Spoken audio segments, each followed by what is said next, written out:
A royal jester who paid his rent with a fart and a Catholic lord who hid in a hole. Hemingstone is a quiet, unassuming corner in the Suffolk claylands, but its history is anything but ordinary. If you look at the village church of St Gregory, you'll see a building that holds on to secrets from a time when faith was a dangerous game. But before we get to the shadows of the Reformation, we have to talk about the most famous resident this village ever had. In the 12th century, the manor of Hemingstone was held by a man named Roland le Fartere. Roland wasn't a knight or a highborn lord, he was a flatulist. He was a jester to King Henry II, and his tenure for this land was legally bound to a very specific performance. Every Christmas, Roland was required to appear before the king's court to perform one jump, one whistle, and one well-timed burst of flatulence. It sounds like a legend, but it's recorded in the Red Book of the Exchequer. This tiny Suffolk village was literally bought with a joke. Fast forward a few centuries to the 1600s, and the tone in Hemingstone became much more serious. The Reformation had swept through England, making it illegal to practice the Catholic faith. Ralph Cantrell, the lord of the manor of Stonewall Farm, refused to give up his belief. He was a recusant, a man who wouldn't attend the new Anglican services.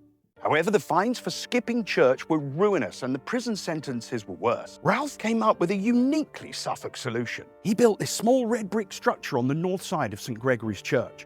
Locally, it became known as Ralph's Hole. It's now the vestry, but back then it was a private chapel. Ralph would sit in there with his family while the official service happened in the main nave. He even had a squint, a tiny slanted window cut through the stone wall so he could see the altar.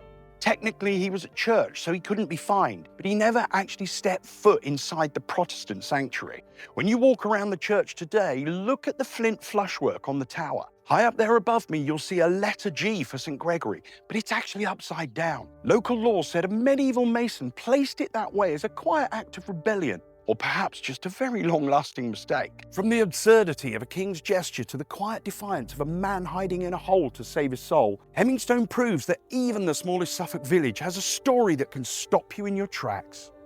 These videos help me spread the awareness of my holiday business, Woodfarm Barns, which is literally around the corner from here, by sharing historic stories of Suffolk. If you enjoyed this one, please hit like, leave a nice comment, and please subscribe to our channel for more content like it. Only usually with less flatulence than this one.